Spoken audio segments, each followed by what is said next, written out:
Okay.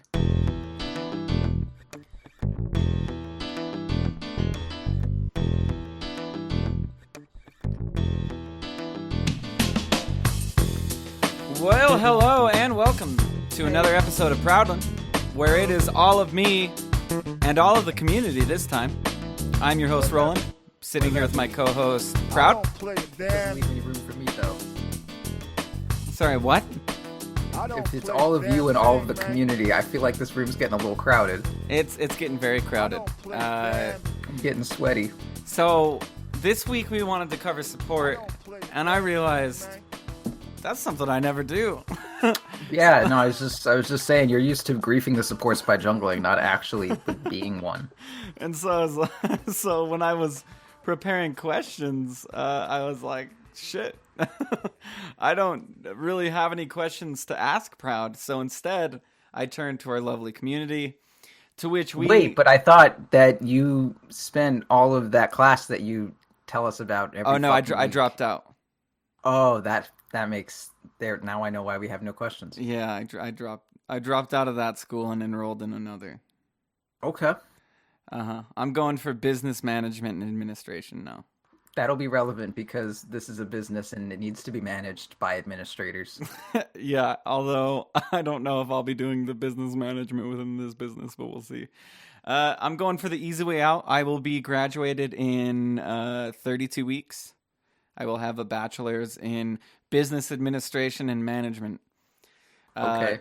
Pretty far off from the whole physics and math and computer science and public relations and advertising and music theory and all the other wild plans. Yeah, sounds a little different. Sounds a little bit more like selling your soul than doing any of that cool shit. No, it sounds like I want a piece of paper that says my name on it. Fuck What yeah, it is. dude. You're gonna get your name on $100 bill? Like, that's how famous you're gonna be? No, just on it'll be worth a lot less than $100 bill. Rolling money. I mean, it'll have cost me a lot more than $100. My wallet.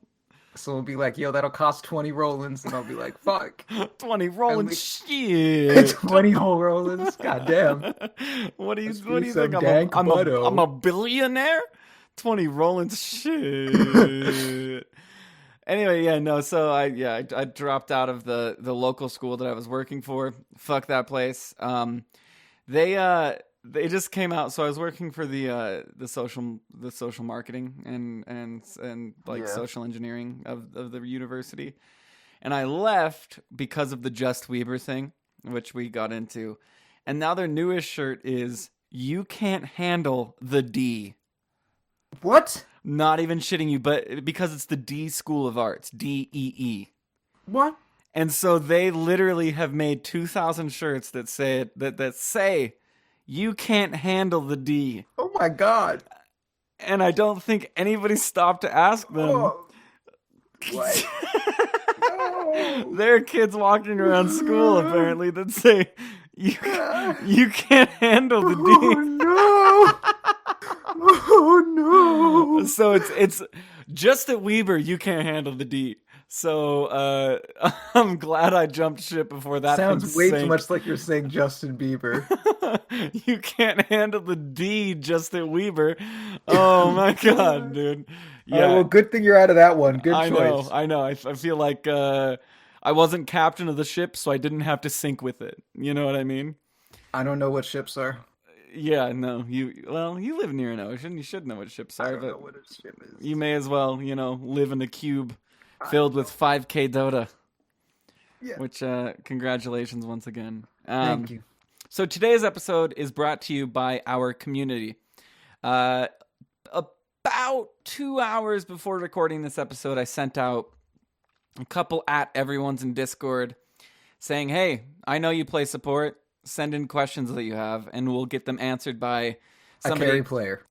By a carry player, but so I play support. So Fuck you. That's how you climbed to 5K. I saw those Omnis. A lot of my climbing was supports, man. My Venge, my Lion, my Wyvern, and you top have tier shit, man. I mean, you have to be a good carry. You have to be able to boss around a support. You know what I mean? Yeah. So all I do is I tell my supports what to do. Really, why would I want a support in here? I want the support's boss. answering the questions. You know what I mean? Okay. So that's really. If you ask a support, they're going to be like, well, this is what I do, and what I do is always right. And as a carry, I'll be like, everything you do makes my life harder. Fuck you. Exactly. Get out of my lane. Well, a support would come in and they'd be like, well, it depends on what the carry wants from me.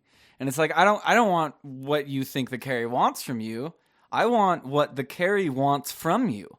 Did you see any of those videos on fucking the like Dota Reddit today with like people fucking up Arteezy's games? Like there was this Dazzle that kept like trying to help him last hit and was just fucking everything up. That's why you don't want a fucking support to tell you what to do. He doesn't know shit. The one video that I saw in specific is when he was playing Lifesteal and he jumped in the axe and the axe like whiffed the call. Yeah, there was one where he had like a Dazzle.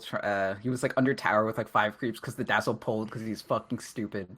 And he was like trying to last hit, like he was gonna get almost all of them but one, but the Dazzle just like kept throwing right clicks and then just like, the worst, it was a ranged creep and he hit it once and then the Dazzle hit it again and he was like, are you fucking kidding me? And I mean, to a new player, they'd be like, well, that's what I'm supposed to do. I'm supposed to kill enemies. But to somebody who's 9,000 MMR, it is. Normally once you're dealing with the 9K bracket, people are kind of past the whole auto attack creeps phase. Oh yeah, you would think even at 2K, and for the most part it is at 2K. I mean, I would, but you do get past it.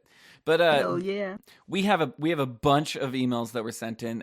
For all of you whose email did not get picked, I apologize. I only had about 2 hours to sift through about 40 emails to pick out the ones that I did pick out.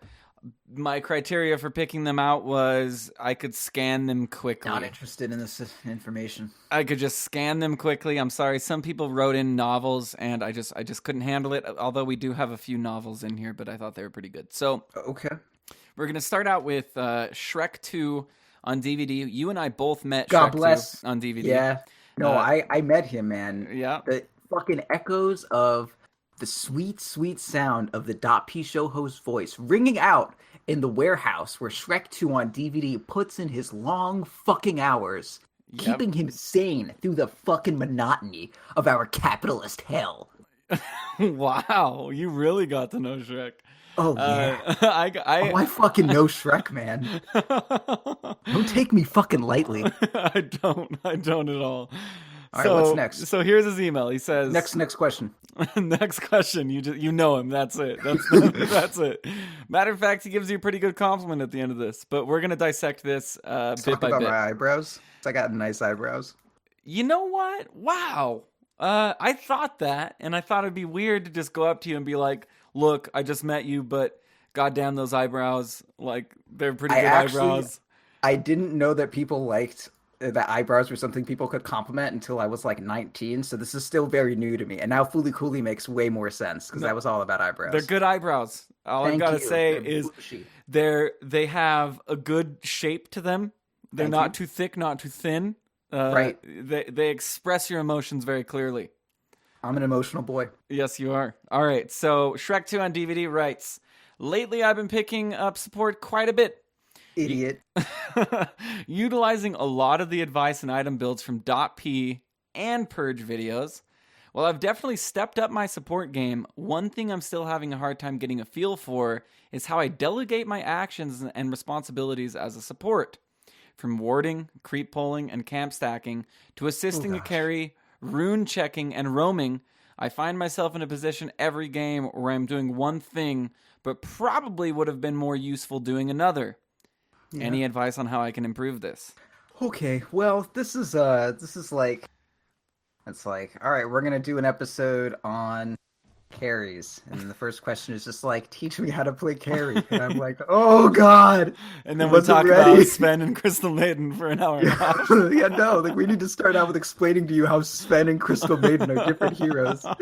Okay, well, I'll start out. Hopefully these other questions will illuminate this a little bit more in some specifics, but I'll go over some kind of general stuff. Okay, so I feel like you're coming at me more from a lane support perspective than like once you get past the laning phase. Am I correct on that, Roland? I would say this is coming from a laning phase, like from warding, creep pulling, and camp stacking. To it sounded like you were going to tell me it was everything, and I was not ready to do. So we'll start from the lane position. All right, so laning as a support in a tri-lane is my weakest. That's like what I'm definitely worst at. Dual lane, solo support, I'm very used to at this point laning phase-wise. But like tri-lane supporting is my kind of weakest point from the support perspective. But from the carry perspective, I know what my support should be doing very much. Okay, so there's like a couple. There's a bit of an order that you should get taken down. First thing, absolute, always number one priority at all times. We talked about why the safe lane is the safe lane. The first thing you, and what sort of heroes on the safe lane, the absolute first thing you need to do is make sure your safe laner can farm. Zoning the off laner comes before anything else. I've been in way too many games where we've successfully zoned a greedy off laner, and then one of my supports just leaves the lane, and then the off laner that we just like totally shit on just walks into lane and is like, all right, I got 3 levels. The support's not here anymore. And we're like, yo, like, you were doing work here. This was a thing. Like, you were, okay, I guess... The main thing, okay, this is something I've thought about for a while. The thing with supports is carries are all you always want your whole team to be hitting maximum efficiency, right? And it's very easy for your offlaner to know what efficiency is going to be. It's when they're getting experience. Your mid, when they're getting last hits and experience. Your safe laner, when he's getting farm and experience. The supports, there's only 3 lanes of creeps, right? So you want to be getting some kind of value out of your other 2 heroes. And anytime you are getting any value at all, they're doing the right thing. So if you can stay, you don't have to change what you're doing. All you need to do is make sure every minute you're increasing the XP and gold lead of your team. So if staying in the safe lane and zoning the off laner is getting you more gold, getting your team more gold, there's no reason to ever fucking stop doing that. It's like fixing something that isn't broken, right? Yeah. There's no reason if you're being valuable, like don't look for something else to do. Just be valuable. If you're ever given the opportunity, kind of like when an offlaner is given, some amount of experience in their lane, they don't change shit up. They're like, okay, this is what I can get. I'm not gonna stop doing this if I'm getting shit. So as a support, if you're ever getting shit, keep doing that. Keep doing the thing that's getting you shit. So if you're successfully zoning the offlaner and you're still successfully zoning the offlaner and the safe laner still fucking needs you, just don't stop.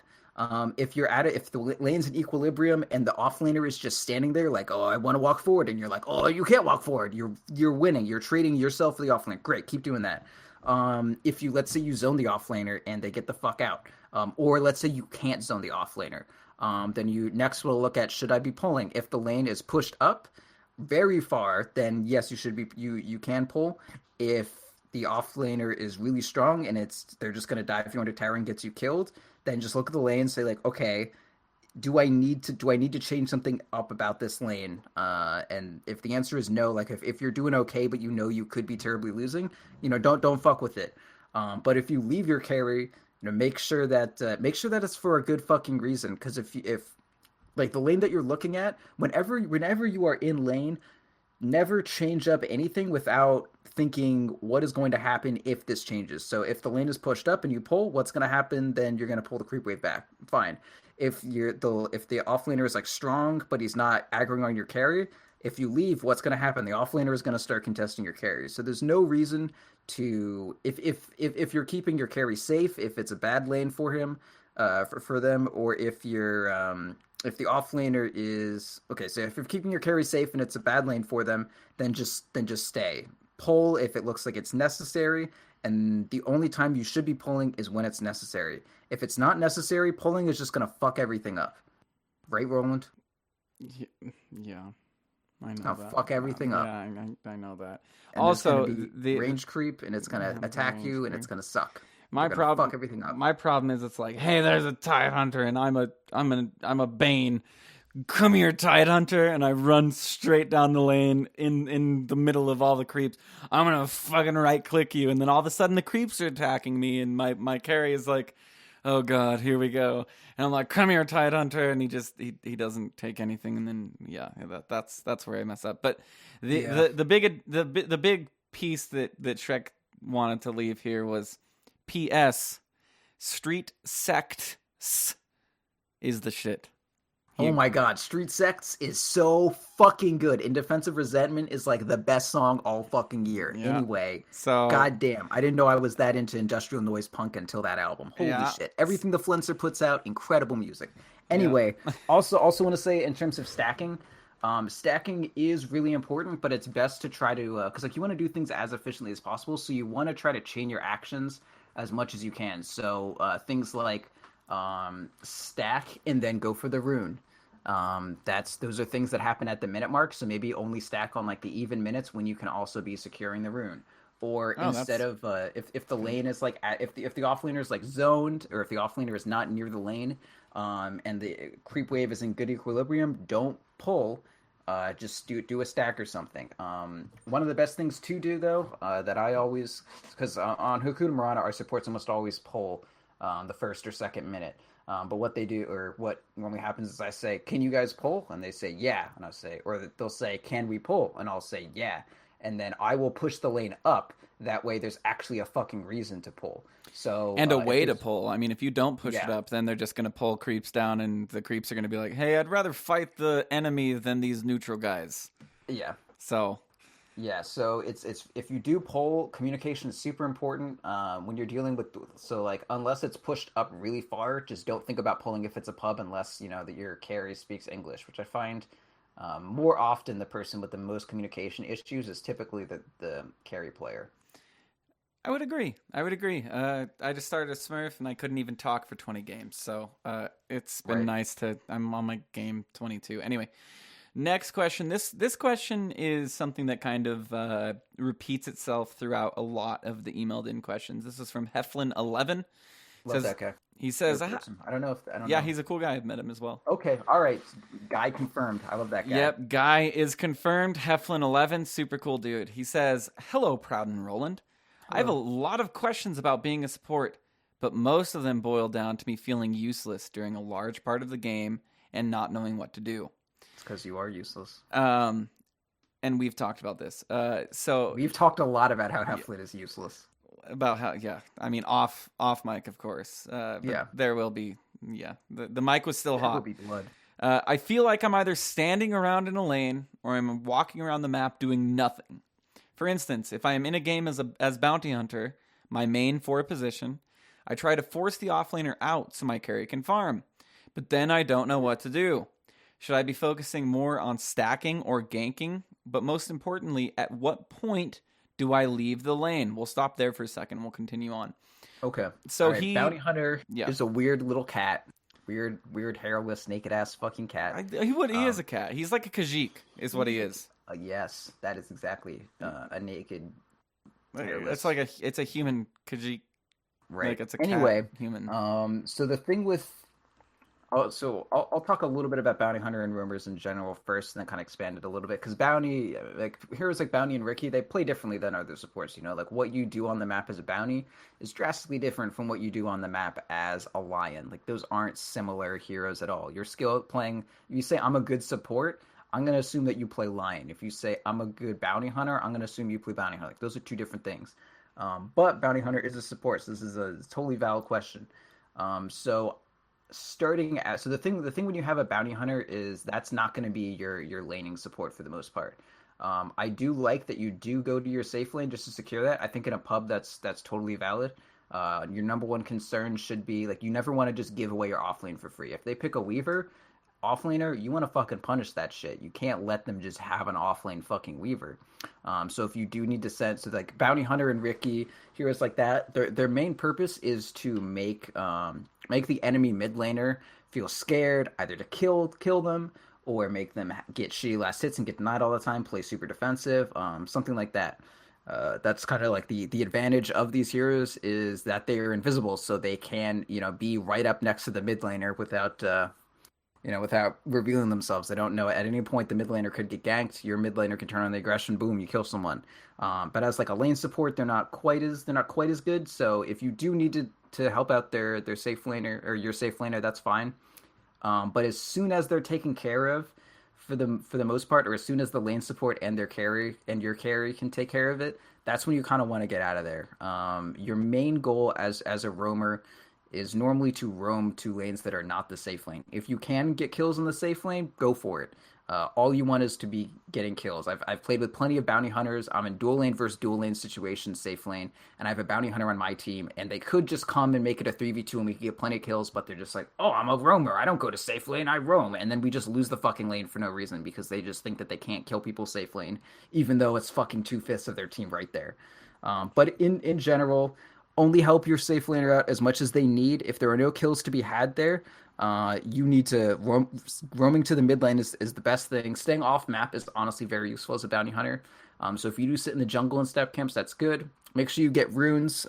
If a rune is spawning, the enemy team may go for it, and they're not going to know you're there. So worst come to worst, you just take the rune right as they get there. If your team is also going for it, you can turn it into a gank at the rune. So like runes are like big nodes for where other people can meet. Like the big thing is you need to play it kind of like a Nature's Prophet. You know, Nature's Prophet ports into any engagement and turns it in from a 1v1 into, you know, a 2v1. So the difference is you're not going to teleport to events. You're going to be where they already are going to happen, and the other team just doesn't know that they're outnumbered already. So good places for that. Off lane, your safe lane, if their off laners being super aggressive, that's totally valid. Mid lane, because it's always going to be a 1v1. If there's any point, let's say you have a Queen of Pain or something, and you're right next to their mid, your Queen of Pain can just blink up, throw a nuke, and then you fucking pop like, oh, Janata! And they'll be like, oh shit, I didn't think this would happen. And then they'll fucking die. Also, the enemy safe lane is a great place for you to go. If you have, let's say, an axe, in your off lane, they're probably going to try to zone the axe. Let's say they go for it. The axe walks forward like, oh, we have just enough to kill the axe. And then you pop up, whoa, crazy shit. And then you do, you know, that extra shit they're not looking for. So you just need to find places where conflicts can happen and insert yourself in there right before they do, or insert yourself in there and then make your team play aggressive. And then the team's like, oh man, 1v3 or 3v1, we got this. And it turns out it's a 3v2 and one of your two is an axe. So for the most part, bounty hunter, go to places where you feel like a fight could possibly break out. Normally not in the safe lane, because your safe lane normally is not going to have a lot of fighting if you do anything right. Hence, safe lane. Right. Okay, so second part. So after he says over providing for my carry, so really, how greedy can I afford to be in my pubs? What are some first pick supports for solo queue? As a hard carry, what do you want from me? Zoning, stacking, polling? If you had to prioritize one, please tell me, because I'm shit Absolutely here. Zoning. Absolutely zoning. So if I can just get my fuck, because okay, so if you think about any of these things, stacking and pulling, what were the things? Stacking and pulling, zoning. He said what zoning, else? stacking, pulling. Okay, yeah. So stacking and pulling, I'll delineate this out from stacking and pulling to stacking, as in just like stacking the jungle. Pulling, as in like there's a comma separating them. It's not stacking and pulling. It's stacking or pulling or zoning.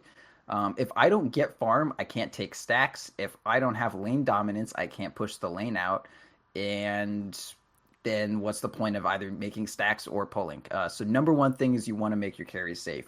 If you have two supports, you can totally play heroes like Bounty Hunter. Skrunk spams Bounty Hunter maybe not anymore, but there was a huge period where he was just spamming Bounty Hunter.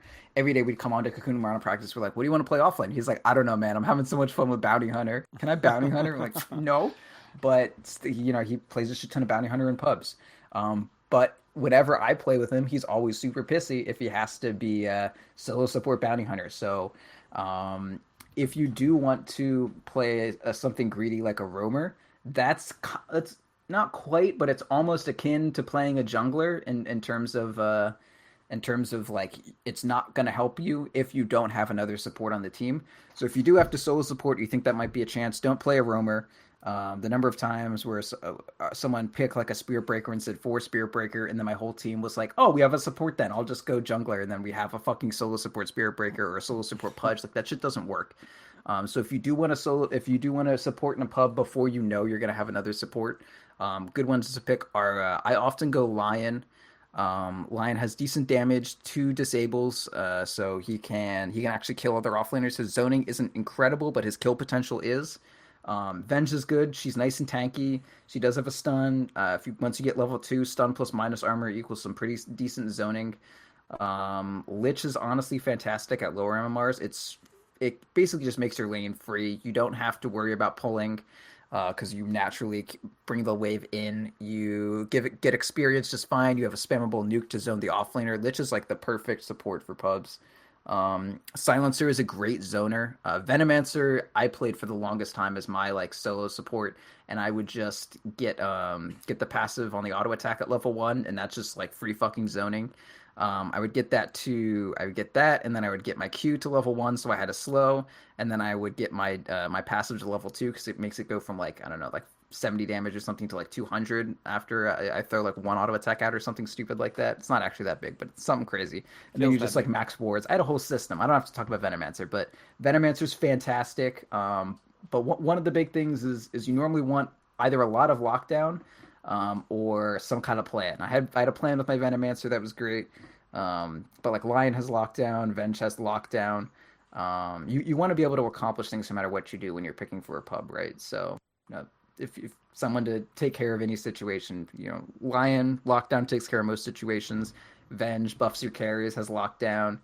Lich takes care of all of your zoning and your lane control for you. Shit like that. Like Disruptor's good. Silencer has zoning built into him. It's kind of weird as a 5, but he's fine.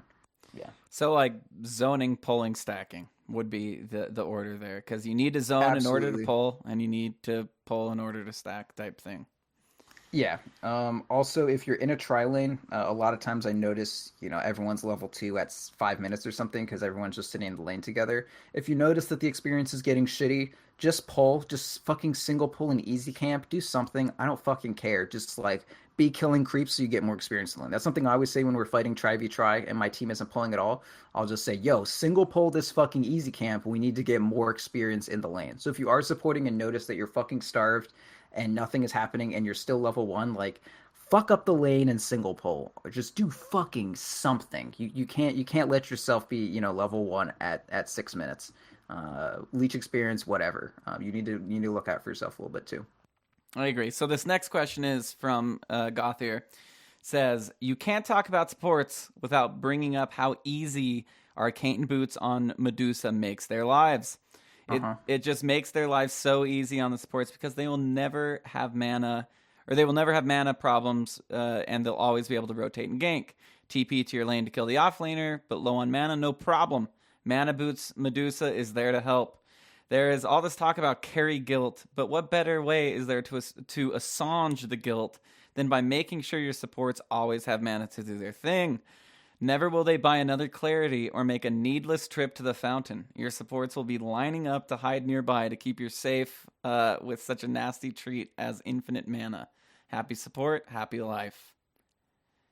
Yeah, supports need mana, and Mana Boots helps that. Yeah, so that sounds good. I think, I completely agree with God. One of the things that's a support is that you can kind of tell how good a support is in a fight by how many spell rotations they get off. Like, I feel like even like Purge was talking about this when he was playing in like fucking the Korean leagues. Like some Crystal Maiden play, he got flamed for or something. He was like, no, I got 2 rounds of spells off and then I died. That's fine. But like that's the kind of diction people use when talking about support. So definitely when you're playing support, main thing to think about is you get your wave of spells off. I have like a video of me playing Lion, I think, on one of the YouTube channels. Showed it to me. Yeah, you showed it to me. And it's just like you got 2 waves off and you died, and it was like, well, is that cool? And it's like, yeah, it's fucking cool. 3 people died. Yeah.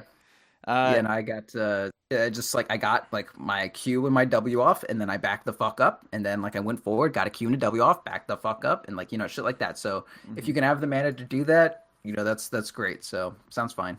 Awesome. And I also heard Owie when he was on the show talk about this, and he when back in the Dot Pro show when they had Owie on, he was saying that supports are much more important when they can get 2 waves of spells off. I mean, obviously, twice the impact, honestly. Yeah, literally. So outside of how much damage they're absorbing, but whatever. And I mean, we're talking 12 seconds. I mean, I'm gonna average it out to 12 seconds for 2. 12. What did you say? I said sure. Yeah, and so like if you can, bam, bam, 12 seconds later, bam, bam again, you're good. Anyway, so as many bams as possible, I find. Bam, bam, bam, bam, bam, bam. So bam, bam, thank you, ma'am. That's what my Taekwondo instructor used to say. So here is our novel. This is coming from 2 emails, and there's a lot of good stuff in here. This is from Chaos, Pandemonium Potatoes, because he calls himself like Chaos Yukon. And so I was like, what is that, like Pandemonium Potatoes? Anyway, it's just an inside thing. Can you read the question? Yeah, I will. I'll try and jump over that. So he has a bunch of questions in here. He says, how can you judge when it's the right decision to leave the safe lane to gank other lanes?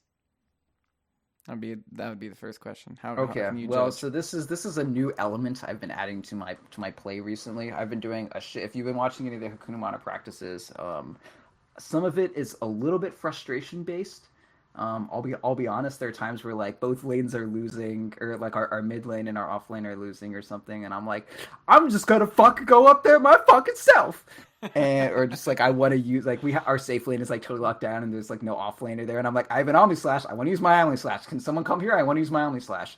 Um, but basically, if you have an ulti that can 100% guaranteed contribute to a kill happening, and there's not another way to use it. Like my Juggernaut build is normally where I'm most notorious for doing this.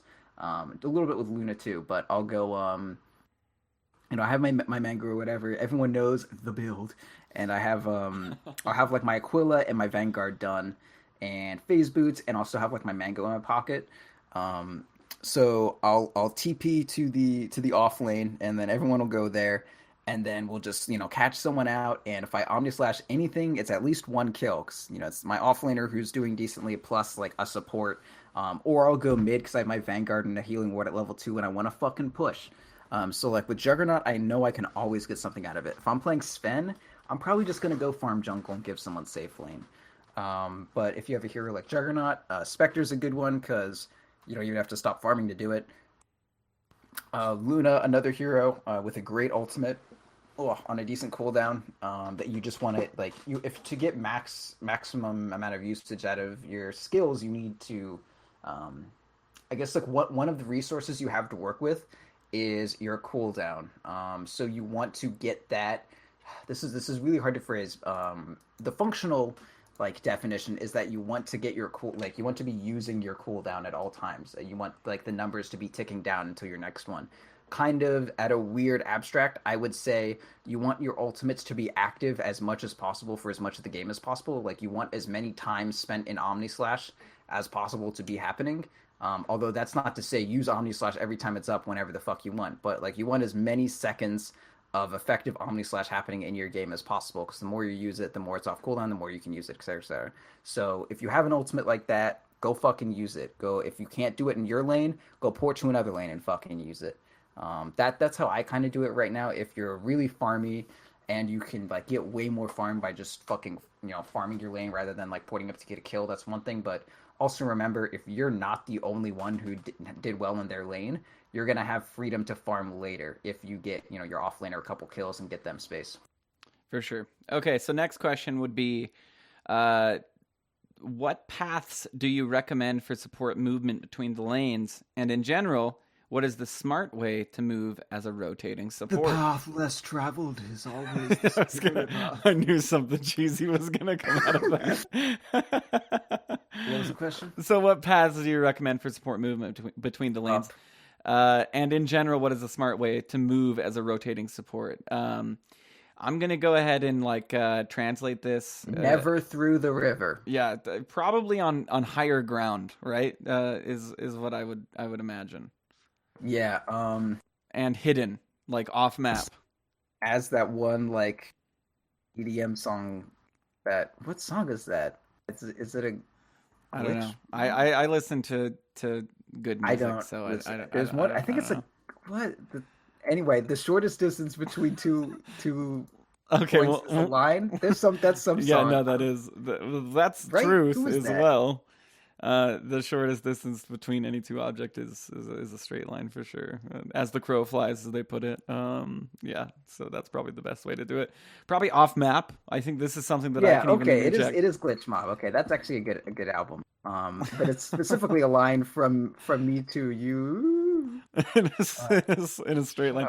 Let's move on to the next question. When the enemy No, what the fuck? No. Okay. So typically I'd say the best path, if you're going from safe lane to gank mid, if you're going from Radiant safe lane to gank mid, going through the bottom part of so normally you want to kind of do this loop around thing. The top parts of both mid lanes are the places that are the best places to gank from.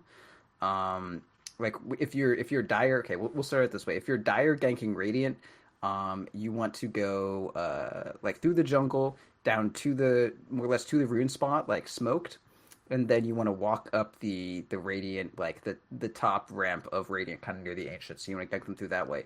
The inverse is not true if you're radiant. You don't want to go through the Dire's bottom. You want to either go straight from mid lane, from like your mid lane tower to their mid lane tower, or you want to like go all the way up to your ancients and then loop around through the like their jungle side and through that ramp. Um, yeah, so I'll just It's say not a that. perfectly But straight typically, line. yeah, you want A to go little you want to go zigzag. through your own jungle is the easiest thing to say. Okay. Next question would be when the enemy is dewarding aggressively, Oh what no. what fallback warding positions do you like? Um, I would need a map to Exactly. answer that. Maybe a I mean, better I can I topic. can I can say things. Like, could you? No, this is his own because I think he realized that'd be confusing. He said maybe a better topic would be how weird can a ward spot be and still be useful? So all you need from a ward spot is to really just glimpse a person on and like get intel about like where they are and where they are going to be. So you don't need a huge breadth of vision for that. So like let's think about let's think about like a jungle ward. So if you take like let's take the dire jungle, and if you take that spire that's like closest to their base, that sees a huge fucking circle of shit, right? But what if you canceled out like 99% of that thing's vision and you just had like a sliver pointing towards that like medium camp and a sliver pointing towards that hard camp? That would be like 1% of the vision, but basically 80% of the worth. Because if you just see someone walk through that, you know which way they're going, you know where they were. If you just see, like, as long as it hits the important nodes of the map, as long as the ward gives you important vision on like a section, it can just basically be like as thin as a tripwire. That's all you fucking need out of a ward. So try to not think too much about the total area that you're getting. Getting on a spire where you get the full view may look really, really nice, but it's more about all you need is a ward to be a tripwire. So kind of think about it. Think about it like that. So like just think like what is the line I want to know if anyone ever crosses, and if your ward can see that line, that's all you need outside of getting spam pinged by your teammates because they don't think that ward makes sense. But it's all good. Ward spots don't need to be don't need to be like standard. They can be totally weird, like lane wards and stuff that is now totally standard. Those weren't even remotely good before, or thought to be good before. But just like the way that warding has evolved, weird wards are often like if you watch programs, it's like almost always weird ass wards. Never do you see like super standard shit. Really, It's true. And I mean, if my mid tier one's down, guess what goes there? A ward. You know what I mean? Like, yeah. because it's good vision to have. It's a very defensible position. Okay, so next question from Chaos. In a late game scenario, how do you stay relevant? Is it all just hyper cautious positioning, or do you have other tips and tricks to stay alive and get your abilities off when enemy heroes can casually annihilate you? Positioning is definitely really important. One thing to try. One second.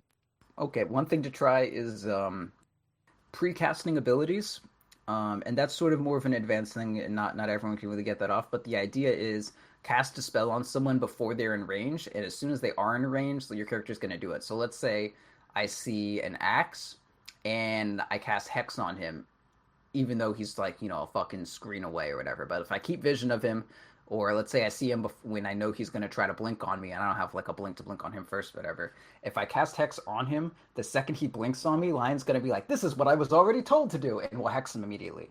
So that's one good trick to do. Is to try to like the pre-casting thing is really really great. If you can take that into your play at all, you're going to be so much better. But positioning is honestly where the best stuff comes from. I have a lot of issues where I was playing supports and I'd be like, God, I just die whenever I'm anywhere and it sucks. And just die in these fights and I'm worthless and support sucks. And then I got decent and I learned that wasn't true. A lot of times I have someone on my team like a silencer, and the silencer was just fucking down. It's like, yo, just stand back. And he's like, I did, and then I died. I was like, well, stand farther. Honestly, like if we're defending a tier 2, I want you at our fucking tier 3 behind my racks. and then when you time a global silence, do it, and then fucking walk forward, or global silence and then like TP after you do shit like that. Like you can be if you're just going to die, do not even be at the fucking fight until the first volley of spells goes down, and then maybe you can walk in, or just wait for a BKB to expire and then walk in. People, when they say like position defensively, they think about if I was a carry, how would I be positioned defensively? Not if I'm a support, how should I be positioned defensively? Like position yourself outside of the fucking like area of conflict. Like if this was, I don't know, a game of Mobile Suit Gundam versus Zeta Gundam, be so far from the fight that like the AI would take over and throw you back into the map. Like you want to be outside. Like if this was a shooter, you want to be so far out that the game would kill you if you didn't get back in the map in 10 seconds. Like that's how fucking far you can be. Yeah, not everyone plays Mobile Suit Gundam versus Zeta Gundam. No, but for the people who got that reference, I'm sure it was golden. No one got that reference. I'm sure there's a few. I love Zeta Gundam. All right, so there are some communication questions. What things are important to communicate? I think this is actually, I was going to skip over this, but this is actually important as a team captain for Hakuna Marana. How important is support communication to the team relative to the importance of communication from other roles? Well, my supports don't fucking talk at all, and they do fine, so. I'm just kidding. No, that's just acidity. No, communication is honestly so important. That's a lot of the stuff that we've gotten a lot better on is situations where, like, the coolest thing to ever see is, okay, so one of our big problems before that I would always complain about is when Flub and Ursinity were supporting together, they would always kind of do the same thing. Like, they both had the correct inclination because they were, you know, fairly like equivalent skilled. They both were getting the same, you know, they'd hear the same calls and, you know, be like, oh, mid's getting dope. And then they would like both TP. And then I'd be like, what? Where did you go? I'm dead now. And they'd be like, oh, sorry, we had to help mid. And I was like, no, you didn't. One of you did. I hate you. So planning things out ahead, like even just who buys Courier Wards, who buys Sentry Smoke. That's some basic shit. Don't if you're like good, don't divide up support items like that. Be intelligent about it. It was just on my CSL team. I had a guy supporting Red and supporting Noel, and he was like, "Oh, I bought Sentry Smoke. I thought you would buy Courier Wards." And I was like, "What kind of fucking 2K shit is this? You buy boots, idiot. He buys everything, or you buy a Windlace anyway." But like that's totally fine to do that at the start. We won those games. It's okay. He played Omni Knight. It was fine. How in the fuck are you two? How like? Okay, so you're getting a call from the mid where it's like, yo, TP mid now. I'm getting dove now. Like, how can you expect only one person, only one of your supports to take the lead? Why wouldn't both supports TP? That was the issue most of the time, but later on, I would say, and this isn't all me, of course, this is just me, like, a lot of my way that I captain is I call shit whether it needs to be called or not, as to just reiterate on the off chance no one knows what the fuck they're doing. But anyway, regardless of whether what I'm saying was actually my doing or stuff that they already knew anyways. But like we would have our supports, and let's say we had Disruptor and Ogre, and I would say, Faf, make sure you get a TP first because you're the support that's going to respond to a mid gank. And you'd be like, yep, I know. So like a preemptive strike type situation. Yeah. So like similar to how y'all call Sentry Smoke and that sort of thing, be like, and Fafnir will have the TP because he is going to save mid. Stuff like that. Or, you know, you find out which of your heroes is best suited for it. Or, you know, like let's say I'm playing safely in Luna and their offlaner is zoned. I'd be fine with them both teleporting. Like, it's all about communication like that. If you know, before they'd be like, okay, I'm going to do the pull. And then, like, in a minute, the pull will go off or something. But that way, they're not both pulling at the same time. Like, that's happened before. I've had both of them go to pull, and then one of them notices that the other one is pulling. So they're like, oh, guess I'll stack jungle. And I'm like, this Faceless Void is bashing me, you assholes. Where the fuck did you go? So, it, like, you know, making calls like that, like delegating beforehand, similar to how when I talk about pulling, I'm saying, like, you know, tell me that you're going to pull before you pull. Keep that communication going. Doubly so for support. Say what you're going to do before you do it. That way you're not tripping over each other's dicks.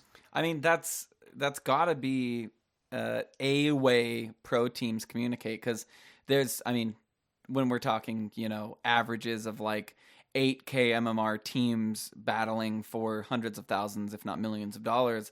Like 7, but sure. They have to, like, you know, have some predetermined set, like, hey, universe, you're Faceless Void, so when we need to play, you're gonna make it. And I guess they probably don't even have to say it at that point. They probably just know that Universe is gonna be there for the chrono or something. On my last CSL team, we would always every time our offlaner hit 6, they would go and wipe the safe lane because we normally dealt with dual lanes, that sort of thing. Dealt with them so much that we didn't have to say it, and played it so much that we didn't have to say it. So every time my Tidehunter would hit 6, he would make sure he hit 6 while having decent health and decent mana, and then he would just TP behind our tower, or we would make them aggress on us, and then we would walk to our tower. Then our Tidehunter would TP and Ravage every time. And it got to the point where we didn't have to say it. But then I picked Tidehunter for Scrunk, and I was like, yo, after your 6, come wipe safe lane. And he was like, I don't think I'm going to do that. And I was like, wait, what? That's what you do every time, though. And he's like, I've never done that on this team. I was like, what? I didn't even think I'd have to say it. But yeah, so if you're playing with different people, not everyone knows the shit that's going on. But once you do it enough, it can be automatic, which is why if you just think about anything in Dota 2, everything is on that spectrum. Pulling, people expect you to pull now. They don't say it, and it's the same shit. Fucking not auto attacking creeps. People don't have to say it. Yeah. Yeah, you don't have to say that shit. So it's the same thing as everything else. All right, it's not fucking special. Okay. Last question we're gonna take from Chaos. Yeah, thank God. When is it too late to build a mechanism? The fuck does that mean? Is it ever too late to build a mechanism? It's too late to build a mechanism. It's too late, mechanism. But it's never too late to have Guardian Greaves. Yeah, and because of Guardian Greaves, I think that question becomes a little bit more invalid. I think it's almost never too late to build a mech, but if you're... It depends, is it too late to apologize? Too late to apologize. No, I remember hearing things, and I understand why he's asking this question, because I remember if you don't get it after 20 minutes, don't get it at all type thing with Mechanism. So I mean, there's a difference of I guess viability, I want to say, or of impact, because 250 health or whatever the fuck it is at 5 minutes is a lot less important than 250 health at 70 minutes. Obviously. But it's often it's never not worth it. It's just that once it gets to a certain point, there may be better items. Most supports don't even buy mech, by the way. I was playing a 5-man game with Scrunk and some people Nomo, and there were a couple other people involved. And they were like, "Oh, Rubik, do you want to get support?" And Rubik was like, "No, I can get it. You, it's fine. You don't get it." And it was a disruptor and a Rubik. And then Sam, without his microphone, managed to type in during his landing phase, "No, it's bad on both of you. Don't do it." So for the most part, supports don't want mech. Almost all of them want mana boots and blink and shit. And then by the time they get mech, it won't be as useful as maybe a glimmer. Once there's fucking a bunch of 300 damage nukes falling out and all these crazy spells, a glimmer cape will save someone's health way more than meching your entire team. Or force staffing someone out of something is going to matter way more than giving someone 250 health, because you're going to dodge way more than 250 damage. So I'd say once you hit late game, or once you start hitting the later game, just look at the game, be like, will ambient healing or will overall, because once you get to the late game, 250 is ambient healing. It's not burst healing, everything's fine. It's okay, we're getting better. So if you're getting something like a Venomancer, probably always good. Something a Sand King, maybe a pipe would be better. Yeah, I mean, it's almost always still good to get mech. It's just what hero? Because there are almost no supports that buy mechs. Who buys mech? Sure.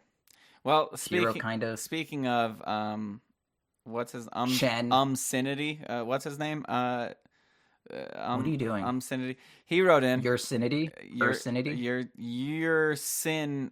Idiot. You're sinning me. You're sinning me. You're sin in me. You're sinning. It's kind of no, I get it. Yeah, a sex thing. Yeah, it is. I think that's where his name. Yeah, we don't need to get too far into it. But he says, and this is a question I'd like to answer, if you don't mind, Proud. He says, "Dear Mr. Proud." I don't know what the question is. So well, I've pre-screened all the questions. He says it started. Yeah, no. He said this. I've read it a couple times now. It says, "Dear Mr. Proud and Mr. Roland, why is our carry player answering support questions? Thanks, love the show." And I have a simple answer for this question. It's because our carry player is 3 MMR higher than you, ursinity. So go climb a tree. Would be my question. We can move on to the next one, or would be my answer. He's not a good tree climber. In addition to Dota 2 player, I mean, he's 3'9", so I mean, I don't even think he can reach for the first branch. So yeah, definitely not the best tree climber. Anyway, Fury. Sure. He says, hey. There being 3 What? meters higher too. You cut out a little bit there, please. I said we're of similar stats, but in addition to being, I'm about 3 centimeters higher too. You could climb a tree. You have you're kind of like I'm a tree climber. You're a tree climber. You kind of have like the hands where like the spikes, like a spider. How a spider climbs a wall, or the spikes like for sure. click in. I'm a I can make it happen. I used to rock climb a lot, so I could probably climb a tree. Oh yeah, I'm sure. I saw you climb Wazoo, and you were the goblin on top of Alchemist's head. Wazoo. And Wazoo was the ogre, all drunk, and you were on top like. Yeah, if it gets past about 11 o'clock and I haven't climbed on someone yet, it's coming. I'm affectionate. What can I say? You are, and great eyebrows, But we don't need to go. We don't need to go back there. Anyway, this question is from Fury. He says, "Hey .p crew, despite playing Dota since beta, I still don't know much about babysitting mid as a support. Is this strategy mostly a meta thing, or are there clear scenarios in which you should go chill with mid for a while? Thanks for the great content." Okay, well, the content isn't great. It's fantastic. So I, take. Yeah, no, I felt the same way. I felt the same way, but yeah, you read that, and you're just like, are we getting slighted right now? It left a bad taste in my mouth, but we should still answer his question. Yeah. Okay. I don't know why, but that was kind of what I was thinking. Then you said it, and that was just. It wasn't actually that, but it looks like I'm like fake laughing, but like that was. I don't know. That did it for me. Anyway. Okay. So yeah, babysitting mid. Okay. So I have a couple opinions about this. As a safe laner, well. There's a couple of perceptions. There's one mid, especially when you're dealing with the most poignant example I think is you think of Shadow Fiend. Can you imagine what Shadow Fiend looks like? There's a lane. Shadow Fiend is on Radiant. He wants to get those last hits. He needs the souls. He needs to get their sin in him. So you have a Shadow Fiend and he wants to do well level 1, but he has low damage. It's very low. So you want to support like an Ogre McGee, Sky Wrath, even a Bounty Hunter or a Ricky. You want them to go mid and make the enemies. Can we stop for just a second? You don't really call him Ogre McGee. Come on. Let's not give people the wrong idea here. If this was their first episode, I don't want them to think that you call him Ogre McGee. Okay? But please continue. It's like, Mr. McGregor, Ogre McGee. Like when people say Ogre McGee, I cringe. Like it's like Ogre McGee, like you call Tiny Tony and shit like that. Yeah, no. Ursa's Ursula. I just don't want people to get the wrong picture of you that you call Winter Wyvern. That sounded right. Wyvern, right? Yeah, we had that conversation already. Yeah, we did. Okay, yeah. So Ogre Magi. So you have Ogre Magi throwing an Ignite, or some Bounty Hunter with an Orb of Venom. So you can just go there level 1 to just get your mid an early advantage in the lane, and then leave after that. That's totally valid, but you need to make sure that your defensive dual lane can correctly deal with the enemy offlaner, or if you're in a pub, your defensive carry can deal with 1v1ing the offlane Undying, who's just gonna shit all over their fucking throat. So in most pubs, if you're solo support, almost never. You were reaching for the shit all over their throat. I like saying throat. I felt like you pieced that together like word by word. Well, I was gonna make it more crude, and the fact that my crudeness level ended at their throat, I want that to tell you something. Shit all over their throat. Don't worry about it, man. Don't. Go on. How do you babysit a mid? Okay, so you can do it at level 1, but you need to make sure that your safe lane can really fucking handle and not miss a single goddamn last. Because we said before, priority number fucking one, zoning the offlaner, and not just zoning them eventually. You want to zone them at fucking level one, because once they get to level two, like if you're doing like a Bat Rider, Axe can actually be aggressive once he's level two with Berserker's Call. I hear it like Beastmaster. I don't know. They'll get fucking abilities or something, but like I don't know. Faceless Void. Once he gets two, he has fucking his jump and bash and shit. Like you want to stop them at level one. That's when you want to stop them. So because they have one spell, not two. They get double. I learned that already. Right, good job. Thank so you. you want to zone the offlaner at level one. So if you're going to the best time, like the most effective time to help out mid is at level one. So if you're going to do that, you need to make sure that your safe lane is going to be fine. But if they're not, you want to focus on zoning the offlaner first. It's almost never going to be better to be mid at level one than to be zoning the offlaner, or than to have the offlaner be zoned at level one. So if you have to choose between being mid or guaranteed zoning the offlaner, always zone the offlaner. But if you know that it's a hard lane for your mid and they're not going to be able to get anything out of it unless you're there, again, that's kind of a cost benefit thing. Like, am I still zoning the offlaner? If I go mid, will the offlaner like go back and just be like, oh, I've gotten enough levels in the jungle, now I'm going to spam bash this fucking Luna until she cries, which happens a lot. It's real and it's a problem. Yeah, it seemed to affect you. And I think that's valuable advice is make sure he doesn't get level 2 before the main thing you need to worry about is it going to fuck over your safe lane? Because overall, like, your mid is your mid, unless they're, like 0 and 12, at which point they're fucking, like, they're mentally gone anyways. So going mid, the only point of that is if you need experience and shit. So, like, just make sure you're not fucking your safe lane over. There was a game, it's the same thing for rotating to help your offlaner. Almost never do that. There was a game I was playing with Sam, I think. Oh no, was it Sam? It might have been Skrunk. No, it was AG, and or it might have been, I don't know who the fuck it was. But we had the sweet tri lane against an enemy dual lane, and it was like Huskar Necrophos, and we were like PA and Ancient Apparition and a Marana or something, and yeah, it was with Skrunk. Just glad we got that one figured out. And we like killed them like 3 times, and then our Ancient Up and then our Marana like left, and then they just kept burning spears in us, and I was like, we can't kill them. We're 2 heroes, and it's Necrophos Huskar. We can't kill that, and we just lost our lane because our support was like, yeah, they got this. The offlaner was asking for help, so I'm gonna go there. And I was like, yo, like, don't do that. He's a Beastmaster. He can jungle. But no, he had to fucking leave. Then we just lost our safe lane for no fucking reason after like killing them 4 times. So if you're gonna go anywhere, make sure you're not fucking up where you already are, or where you're expected to be. Is what I'll say. Okay, and I mean that makes a lot of sense as far as like what I think about when I think about dual mid. There's obviously one circumstance that comes up, which is Tiny IO. I guess it's a little bit different. Everyone plays Tiny IO wrong, by the way. Anyone I've ever played Tiny IO with, like, you don't dual lane that. The IO stacks. The IO stacks for the most part. Like, IO is stacking every minute. They come back into the lane after the minute. They like give you, like regen you up, maybe overcharge you a little bit for a last hit, pop up the spirits and try to hit the enemy, whatever, and then they like stack and get a rune. And like they're not in the lane with them, because Tiny is fine. Like we've played it a number of times, whether it be with me and Skrunk playing it together and us figuring it out, or I think there's one where like Flub was playing it with Skrunk, or maybe it was Ursinity, and the whole time he was like, I just wished you would have just fucking left, because I'm level 4 at 6 minutes now, and if I just 1v1 this lane, I would have won it.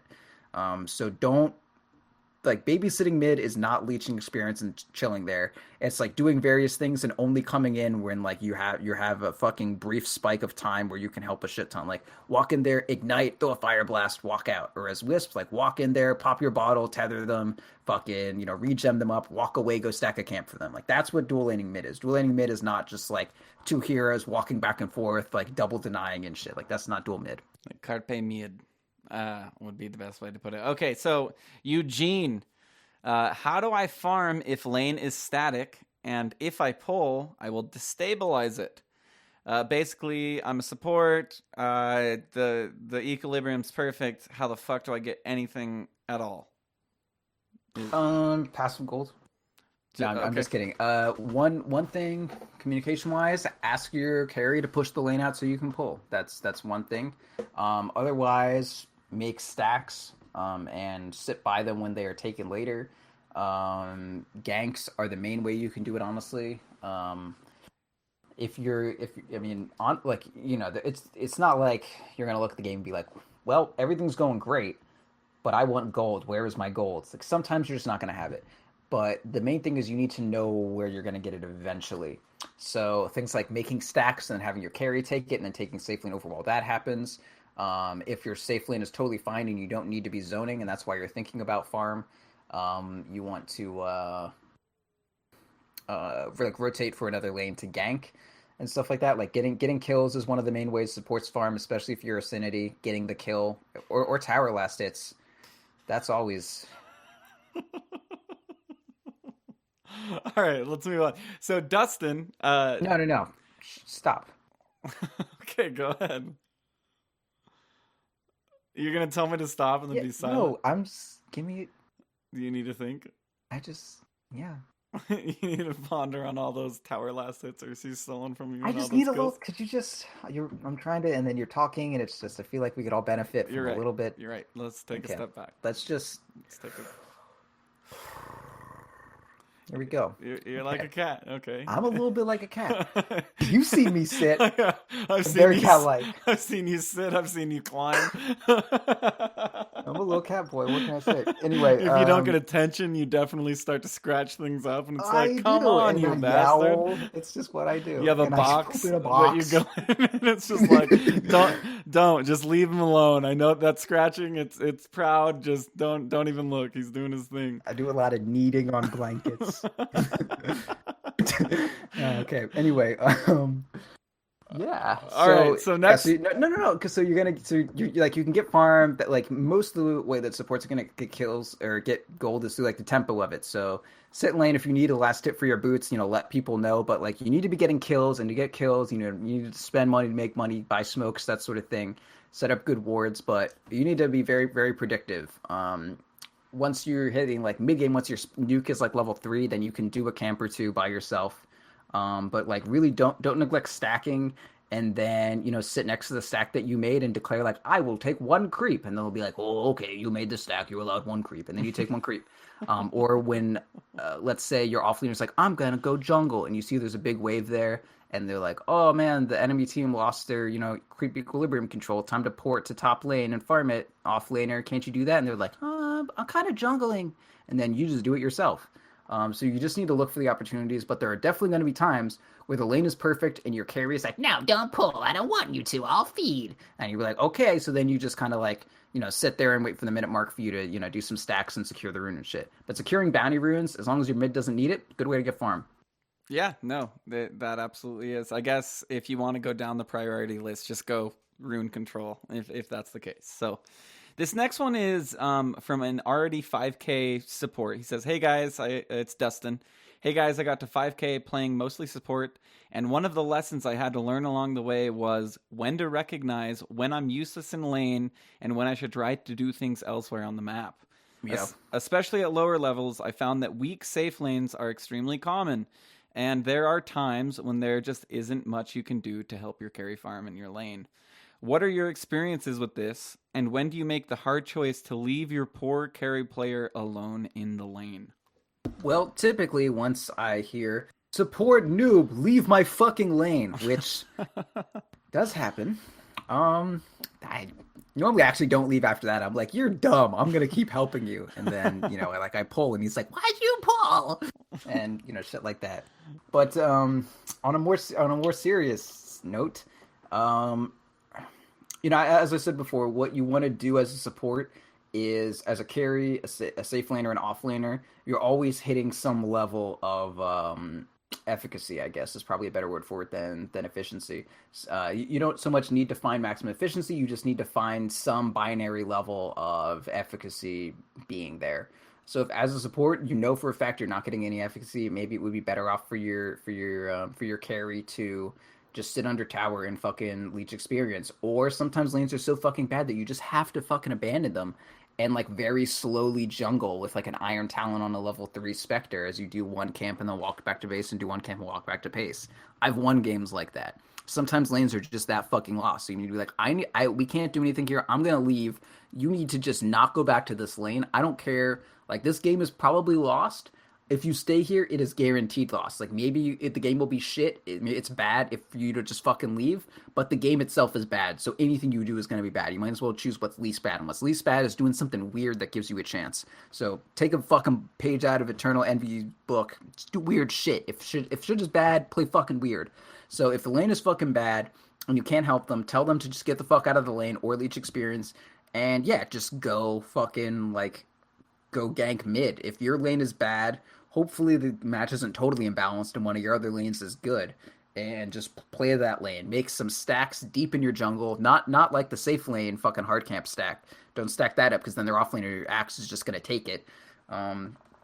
You want to make stacks that are like safe for you to take if you can do that. Secure runes that aren't by your safe lane so you don't want to get killed. Just anytime, like when you can't zone the offlaner, and the offlaner is like being aggressive, if your carry isn't farming and you're not securing anything and all you're doing by being there is making, like, as long as you're making sure your carry doesn't die, it's okay. But if your presence is having no outcome on the lane and you can tell that, it's way better to make the choice to leave now before you die twice and then be like, guess I need to leave. Like, you want to leave before you need to leave. You want to leave when it's a good idea to leave. So you need to be able to like identify that sort of thing. Identify you're not getting anything out of this, and then see if you can go help the off lane, see if you can help the mid, or if you just can't fucking do anything. Sometimes that's true, and just sit in the jungle and fucking twiddle your dick until you can stack a camp. And then, if that doesn't work, twiddle whatever other parts you got on you until an opportunity presents itself. Okay, next question. This is from White Rabbit, better known as Rabbit. I got to talk with him a little bit tonight. He's a super cool guy. He was warning me on the responsibilities of being a parent. He says, okay, roaming support viability. Used to play a buttload of Tusk, but I feel like he's just been erased. Yeah, he sucks, dude. Yeah. Shit hero. Oh, I know. Next question. Tusk and Undying were my go-to roamers. I play Undying's fine. Yeah, Undying is fine. I play That's some. 5. Can I please read his question? No. Are you just gonna keep interrupting me? Yes, that's what. Have you listened to this show? All right. Tusk and Undying were my go-to roamers. I play some ogre, just struggling on finding another bully type roaming support. Am I out of options? Thanks for the input. Spirit Breaker. Next question. What really? What about I was thinking Night Stalker. Spirit Breaker is insane now. Night Stalker's pretty good too, but yeah, Spirit Breaker is a really strong hero right now. He's coming back in a big way. Big league. Coming back. Big league. Bigly, very bigly. The Spirit Breaker. Very very big league. Spirit Bigly. Okay. Next question is from Silence. Night Stalker's decent too. I won a Night Stalker game recently. I picked it specifically because the enemy team had a Techies spammer, and I was like, yo, I'm gonna pick Night Stalker, and then the person didn't pick Techies, and I was like, yo, I countered them so fucking hard, and then we won that game. Nice. One of the good things about rumors right now is if they can go Iron Talon. Spirit Breaker totally can. Spirit Breaker also likes Echo Saber pretty decently. But yeah, so there are some decent roamers. Like Spirit Breaker's great. Sand King is honestly a fine roamer. I mean, if you listen to Thursday or really any show that has a ham on it, Sand King is the best hero in the fucking game, and he can roam too. He can do it. You can do it all, and you can jungle whatever. So Sand King's like fine too. But yeah, like Spirit Breaker. If you're looking for someone else besides Ogre McGee to play, because Ogre McGee is fantastic. Spirit Breaker's great. Venge is kind of decent, honestly, but as far as like just face rush, doing number 2 down a person's throat, Spirit Breaker, Tusk. I'm trying to, and Undying as a 5 as a roamer is honestly not that great. But yeah, and like Kunkka got kind of nerfs and he's kind of hard. So if you don't already play him, don't worry about it.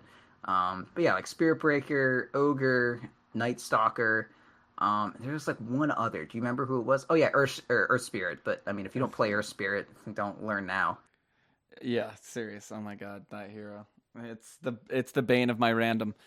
Okay, Silence. This is from Silence. His name is Silence. Silence, please. From a drafting perspective, how do you prioritize the pick of supports? Do you like selecting them early to reinforce your draft, or save them? Or sorry, go on. I'm sorry. Sorry. Can I go? Yeah. Okay, because it's my turn. Yeah. Okay. Okay. Or save them to be reactionary counter to the other team's draft.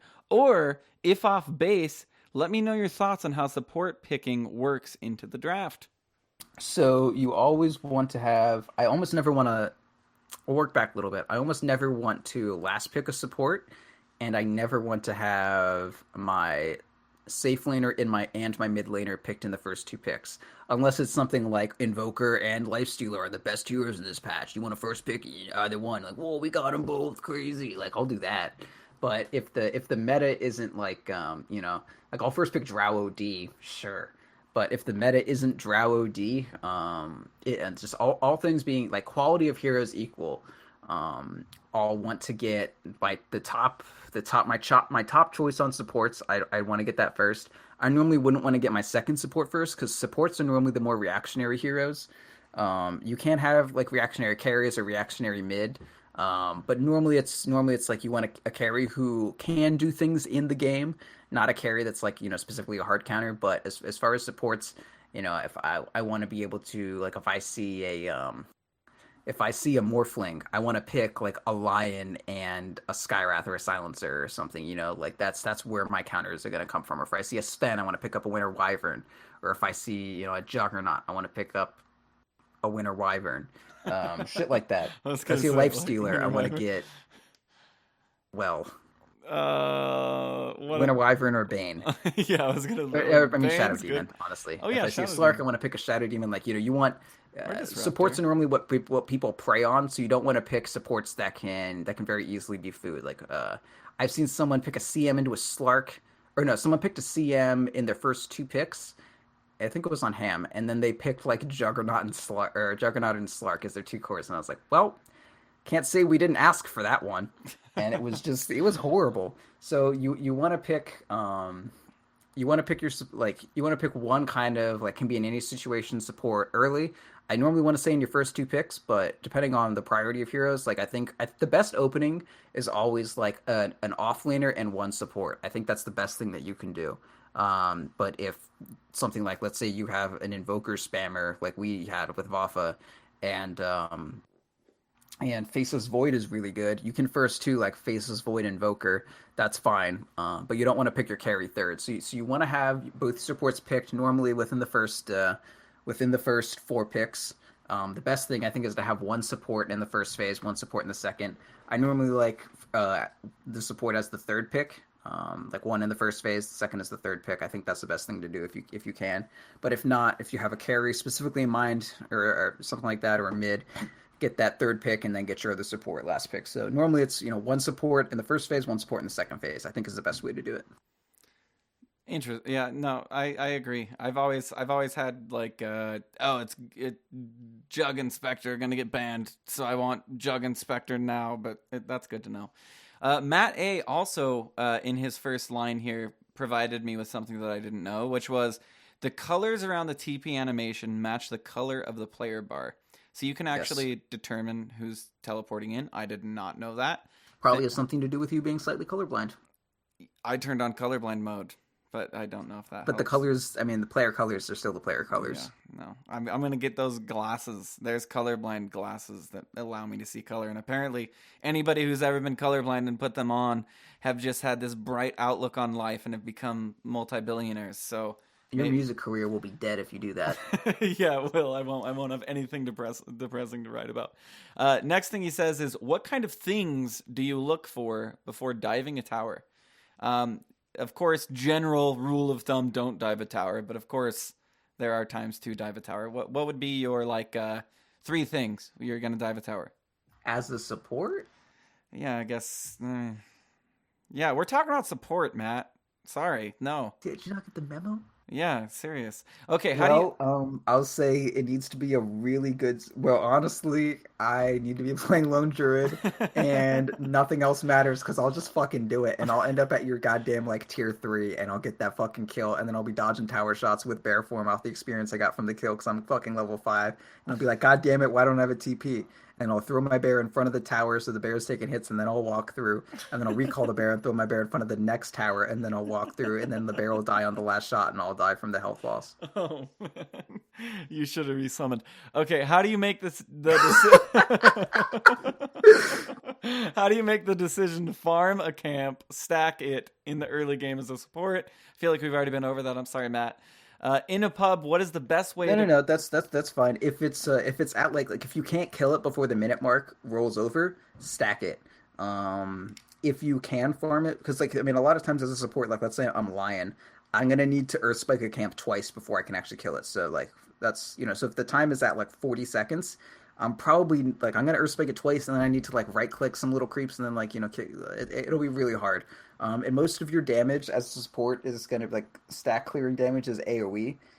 For supports that can actually clear stacks. So even if your carry's not gonna farm it, normally it's better to like stack it if you can. And most of your heroes are gonna be ranged, so it's not like you can just be sitting next to the camp and then pull it at 52. Pretty much the creeps are always gonna be there's gonna be at least one creep in a shit like a shit position. That makes it impossible to stack if you're just like still killing it at like 53 or still killing it by the minute mark and shit. So, if the timer's like 30 and or it doesn't really matter what the timer is, you can just kind of feel it out. If you're not going to be able to kill the camp before the minute mark, just stack it. If you really do need the gold, like let's say you're 100 gold off blink, like just fucking kill it. You can just kind of make a value call there. But number one priority, almost always, especially if you're here like Shadow Demon, or Lion, or Sand King, like shit like that. Like if you have any AoE damage, Omni Knight, stack the camp if you can't kill it by the minute mark. And other than that, just kill it. It looks like just one camp is nothing to an anti-mage, but to a support, just getting like 150 gold spike and your gold, or even just like 100 gold, is honestly just fucking like it makes your life so much easier. You're not built around having that kind of gold spike, and then once you do have it, it'll help you out so much. So if you can kill a camp, normally do it. If you can stack it instead and still farm it, do it. If you really need the gold, just fucking take it. But like watch your carry, make sure you're not really fucking over their farm path. Like if I'm walking to that camp and then you kill it and then don't let it respawn because you really needed like 100 gold, I was like, yo, like that was my fucking efficiency you just ruined. Like that's probably not worth it. For sure. His last question would be, in a pub, what is the best way to coordinate who buys what support items? I would say your delegation method is probably... This is a pub, though. My delegation method is for if you can talk to these people like humans. Exactly. So I would say... Normally, if you have two supports, odds are the other person is probably going to buy... Like, if you have an actual support, like let's say you have Venge Lion... They're probably going to buy something. If you have if you're Lion or if you're Lich and they're Bounty Hunter, they're probably not going to buy shit. If you have a roaming PA, they are not going to buy shit. So you need to like load into the game, and normally I just wait 10 seconds to see if they buy courier and shit. And if they don't, I'll buy like courier and wards and say, can you buy sentries? And if they don't, they don't. But normally just like wait a few seconds, see if they buy anything. If they do, you buy sense and whatever they didn't. Normally like one ward or something. And if they don't, then they didn't. Ask them to buy sense. If they can't do it, they can't do it. I mean, they can. They're just stupid and they bought a fucking circlet and 3 branches and 1 tango and no clarities. But anyway. Yeah. No, I mean, that is tough. I mean, I've seen so many supports not have sentries but have a circlet and 3 branches. Like, what the fuck? I hate branches. I've been loving branches because it's like double the tango. You know what I mean? I love that. I definitely see the value of 1 branch when you don't want to buy another. But it's just like the number of times that I see supports who like they have a like clarity, 5 branches and a clarity. and they have like a tango, a salve, and then like 2 branches. And I'm like, you need a clarity, and they're like, I don't have any gold left. I was like, then why did you buy 2 branches? Like, what the fuck? Okay, so this next question is from Captain Sleepy Paws. He says, "Big fan of the show. Question 1." That's a cute name. Yeah, Captain Sleepy Paws. He's a cool guy. I had the pleasure. They have their own thing going. It's called Zero Leaf Clovers. They have like this big gathering of people as well that I was invited to. It's like such a cool community that is super like. I mean, they're super nice, non-toxic, grown-up fun people to play with. I had the grown-up fun. Grown-up fun, yeah. Yeah, no, it's slumber parties. A lot of slumber parties with Cap and Sleepy Paws. So he says, when we are behind from the early game, what are the most important things support can do to help the team catch up? To help the team catch up. Catch up. So I want to pull it a little bit back. So let's think about the stuff we were talking about with Mechanism. When you're behind, one of the main things is that the raw value of your numbers, I guess I want to say, like the value of your numbers, your throughput is normally a lot lower, but the efficacy of your disables is just as poignant whether or not you have, like a shit ton of damage on a carry or not. Your disables are always going to be just as they'll do the same thing no matter how ahead or behind you are. And no matter how ahead someone is, if they can't fucking do anything, you're going to be able to kill them. So the main thing when you're supporting is you need to make sure that you get as much disabled time out as possible.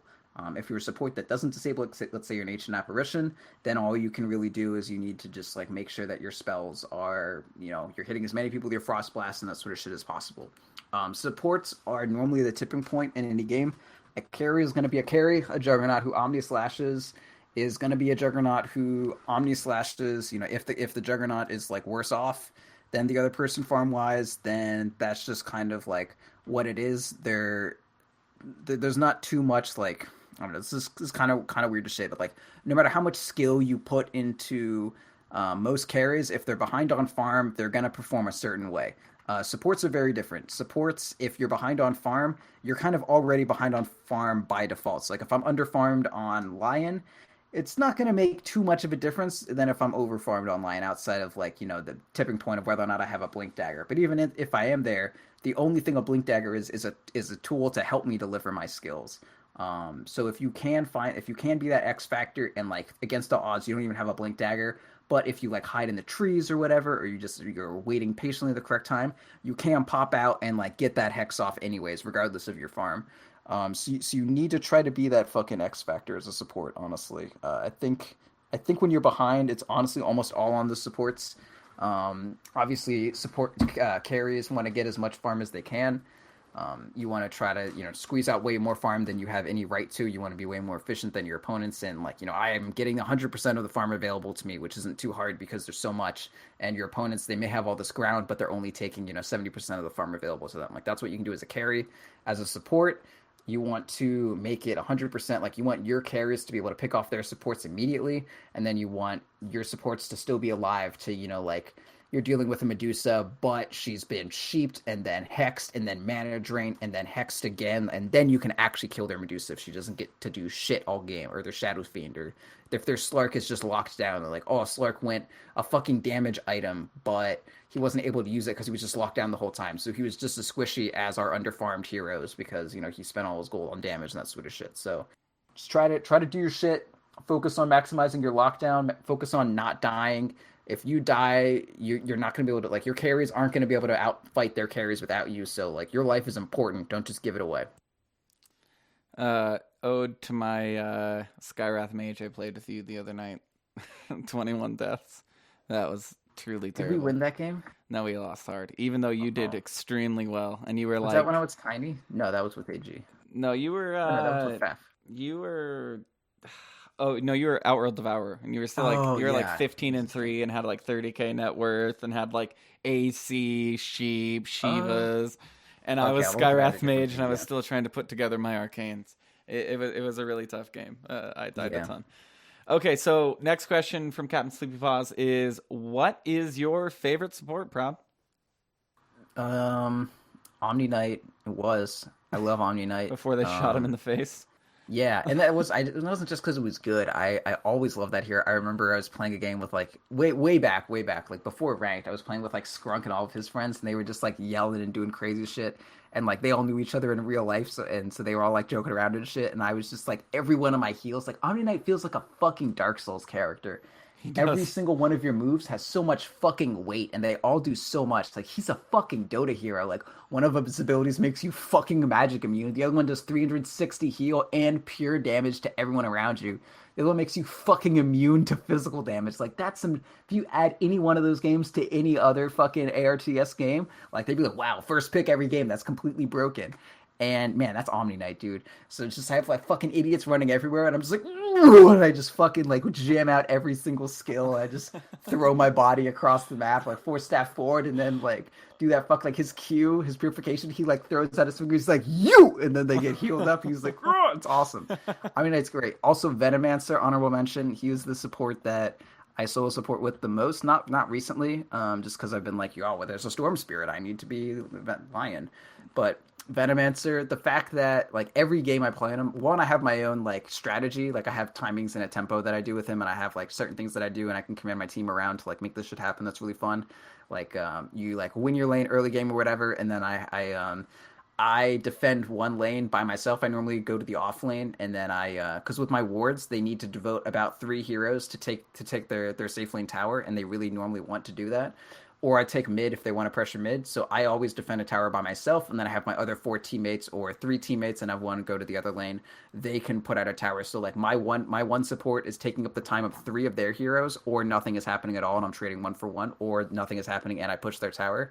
And then my other teammates, like, you know, because I can take up more time than they have people to like deal with me, that sort of shit, and I'm creating an advantage. I love Venomancer. Me too. And then late game, I just aggressively die at people, and then I 4-staff in because that's all I can afford because I die so much. I just 4-staff in, and then I press R, and I die at that exact same second. And when he presses R, he like spins around and like puts his face in the air, and then it, like he goes like, and he like sinks into the ground.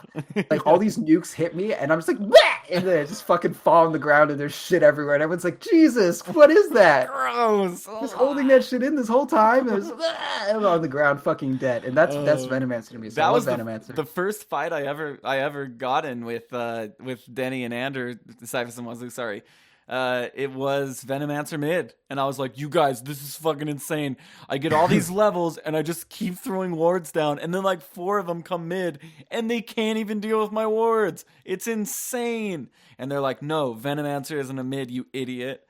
And he's not really. I mean, no, he's not. He's okay. But like, you know, a lot of the value of that was that I could leverage the fact that my wards were so strong. Like I get them to level 3, and then I do it, and then I would just have a solo lane. I get to 7 very easily. But it was the fact that I had to trade like my 5 position support was defending a tower against 3 people, which is why it's so fucking insane. But we did win a game with Flub on Venomancer mid.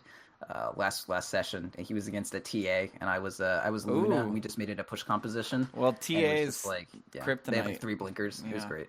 Oh, dude, I mean, and my justification was no, just play him as a support, and I was like, no, my wards need to be at least level 3 before they're doing anything, and I need levels, and they're like, no, you're stupid. But I think he's better as a support, but he's definitely viable as a mid. Like there have been games where I was just against the Venom mid, and I'm just like, yo, we just lose. I mean. There was a TI where Venomancer core like was popular and it won like 3 games. But yeah, I mean Venomancer mid is fine. It's just you need to be very purposeful with it. Like it's way more of a mid than Jakiro is, I would say. But like Jakiro mid can work too. We've had it work. Yeah, and push power. You know, go pushing power. All right, so this is from Eddie Edge from Zero Leaf Clovers. He says he has a lot of stuff here. I'm picking and pulling a couple things from him because we're running out of time. But he says, do you guys think climbing MMR as a support is wise? I am at 2200 and I do not play much ranked. But when I do, I feel obligated to play support because, let's face it, that's all I do most games anyway. I guess, should I consider playing carry in ranked anytime soon? Use the mentality you guys were talking about on another podcast and just say screw it and think I'm the best player in solo ranked and carry. P.S. I am not the best one by any means, but it's a mentality thing. Basically saying, do I try and support my way to that whatever number you want to reach, or do you have to carry? You can do it with supporting plus Juggernaut. I feel like. Okay, I want to raise a counterpoint to this. That I feel like, and of course this is untreaded ground for me. I've never been 3K. I've never been 4K.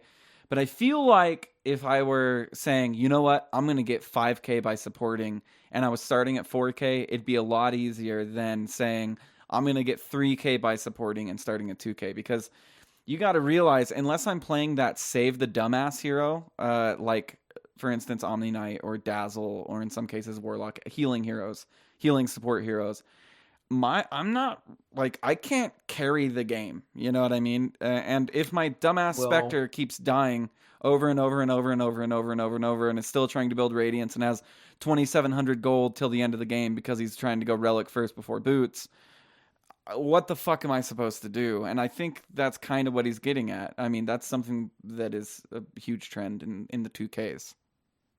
So you can come at this from a few perspectives. One, at the lower MMRs, it's true if you can't, like, there are a lot of 2K games where I'm sure there's 5 cores and you just can't beat them and eventually they win. You just, like, you can't end the game, and then if you kill someone else is getting farm, and then eventually just they're able to kill you because they're picked 5 strength cores, and, like, eventually you just don't have the damage to deal with them because you haven't ended the game. And yeah, that is true. But then if you also think, like, if you're not a great support, then yeah, maybe it might not be the best decision. Maybe every single carry you ever get will be Spectres that go Relic before Boots, and the enemy team never gets those at all. That's true, and that's always the woe is I, where it's like their Spectres are great, but my Spectre sucks all the time. Yeah. And that does happen to a degree. Like I had in my climb debt, fucking, you know, whatever. There was one day where I had literally 3 feeders in a fucking row. Oh, I remember. It was insane. Well, I'm sure you do because it's happened on multiple occasions, multiple days, and you're like, I just don't even know if I can record right now. I'm just so I'm just so fucking sad. Yeah. Anyway, yes, like that shit does happen, but I honestly think the easiest way to climb MMR is supporting. At least until you, like, once you're, you know, once you're a fucking like 9K MMR and you're queuing into a game with a bunch of people 4,000 MMR below you, and you need to carry them, like. Queuing support is fantastic. Assuming you're, like, if all things equal, if you're just as good at carrying as you are at supporting, I think supporting is the best thing to do outside of maybe the, like, weird situation where you're queuing at 2K and your team is never going to be coordinated to take advantage of anything you do. Like, there have been some games where I've set up the perfect gank and then my mid just doesn't go in, and I'm like, what the fuck was the point of, like, why am I even in this game if I had him, like, Mirana arrowed and then I leaped on him and I double starstormed and you just didn't even walk forward. So why do I even try? So, like, that can happen. You can be at the MMR where 5 supports where 5 carries is the way to go. But at the same time, if that is how it's happening, you can also pick a support that does scale somewhat. Like Silencer support, great support at low MMRs.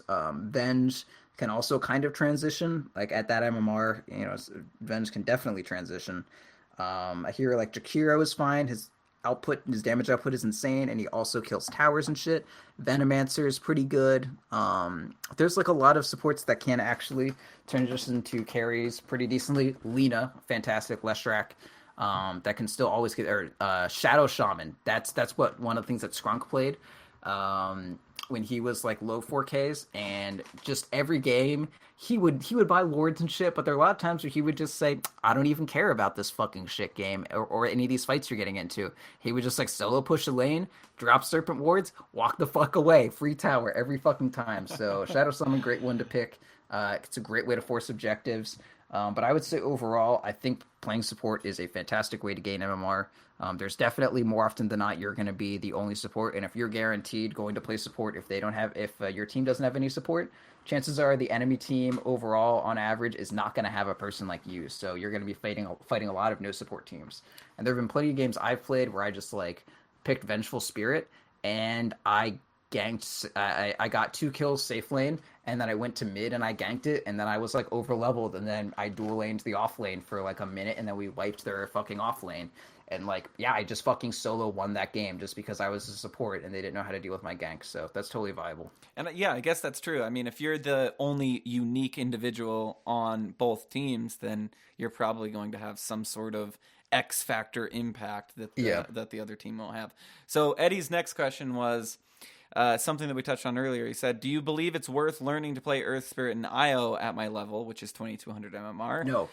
He says, I bring this up because I'm not sure that either of these two heroes work without massive amounts of team composition and teamwork, basically.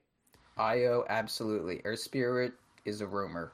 He still works, but he requires a massive amount of skill at this point. And don't you think it requires a massive amount of like capitalizing? Like if Earth Spirit kicks some dude and stuns him for 2.5 seconds, however long his stun is when he kicks a boulder, isn't that like time for the team to pounce?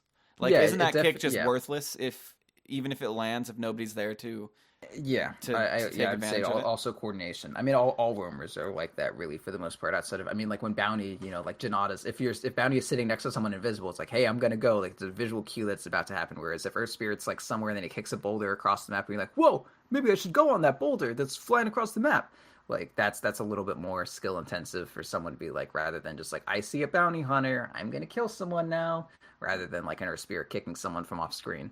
Sure. Yeah, I definitely agree. Earth Spirit Io, way more coordination needed. Io, although, is it's, if you have any interest in ever playing competitive as a support, it's a nice one to have in your pocket. I've been telling Ursinity, like, yo, play Io, like, learn to play Io, do it.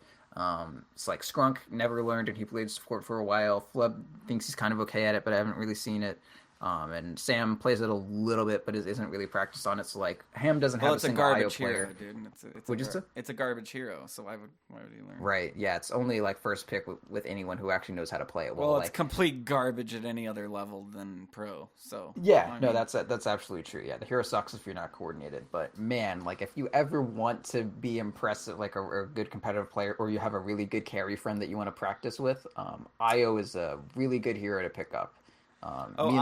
Even just me and Skrunk, like we both play a bunch of Tiny, so it's like, yo, why don't we just Tiny Wisp? And like the first day we played it, we were shit.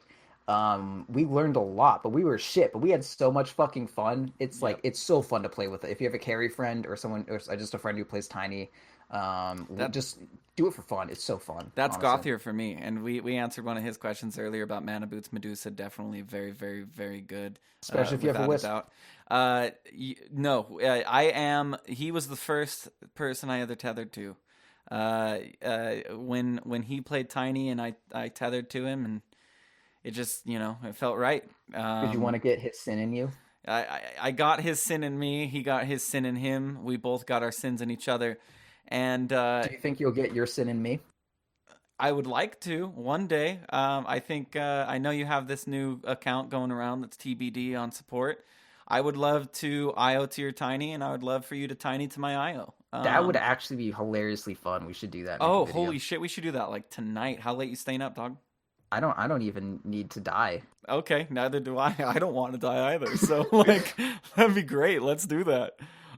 So you guys, thank you so much for tuning in. To everybody who sent in an email today, and for the emails that weren't read, we will get to them. This is like unprecedentedly awesome. We went an hour and 36 minutes answering 13 emails. We got somewhere around 45 emails. I'm not saying these emails were better than other emails. I'm just saying that.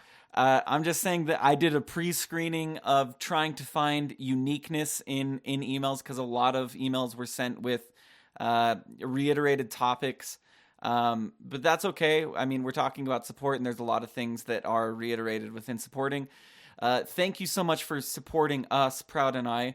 We have quickly climbed to the very most popular, very, very awesome show on the .P network. #1, baby. Taking it right to the top. That's not necessarily true, but so long as we think it's true and we tell you it's true, that becomes fact. Thank you so much for listening and supporting. I know I've learned a fuck of a lot from Proud. I thank him every single show. That's honestly, I mean, I don't really feel like I learned anything from the show. I'm going to be honest with you. It's pretty shit as far as, from my perspective. Like, I've learned zero new information. This is supposed to be educational. Well, it's not like, I bet top 5% of people are 5K. I bet maybe even less, maybe 3% of people. I was trying to make a joke because I'm the one who's talking. So obviously, you're so goddamn dry that like I can never tell. I just have this issue where that's weird. I think that's what like bonds our friendship, is that I don't get when you're serious or when you're kidding, and sometimes I press your buttons when you're serious, and sometimes I don't press your buttons when you're kidding. You've never pressed my buttons. Oh, I've pressed your buttons a couple times where you guys get out of a bad game on Theorycraft, and I was like, oh wow, that game didn't look like it was too good, and you're like, are we ready to record? That's me joking, dude. That's also me joking. I don't know. It feels pretty serious, dude. I get that from my dad. He's mean.